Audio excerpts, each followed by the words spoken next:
আসসালামাইকুম। আপনাদের জন্য একটা বিরিয়ানির রেসিপি নিয়ে এসেছি। আমি হালকা একটু মশলা দিয়ে দিলাম, লেবুর রসটা দিয়ে দিলাম, দুধ দিয়ে দিলাম। হয়ে গেছে, এখন আমি আধা ঘন্টা লেগে থুয়া দিব। মরিচের গুঁড়া দিয়ে দিছে হালকা একটু। মাংসটা রাঁধুনের লেগে তেল দিয়ে দিলাম। আমি পেঁয়াজটা দিয়ে দিলাম,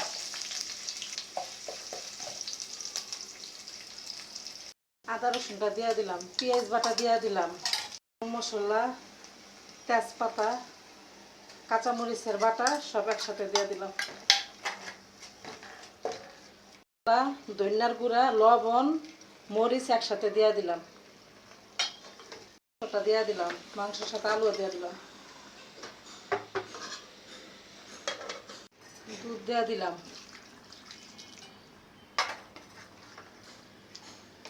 যে পানি আছে এতে সিদ্ধ হয়ে যাবো গা, আর পানি দিন না। হয়ে গেছে গা, এখন আমি সস দিব। বিরিয়ানিতে দিব তো, আর বেশি জাল দিব না। এখন নামায় ফেলাম তরকারিটা। আমি বিরিয়ানিটা বসাবো, তেল দিয়ে দিলাম। এখন আমি নাড়া দিয়ে দিলাম, তেলটা ভাজা ভাজো। রাঁধছি সে মাংসটা ঝোল আর আলু দিয়ে দিলাম। 1 কেজির বেশি চাইলে আছে, আমি 5 মগ পানি দিয়ে দিলাম।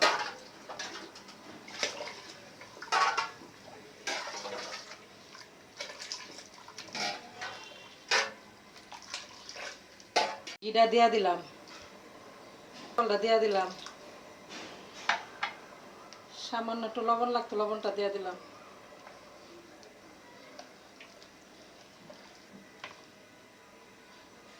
এখন দমে দেওয়া থামো। আমার বিরিয়ানিটা দেখি কতটুকু হয়েছে। হ্যাঁ, এখন উল্টায় দিই।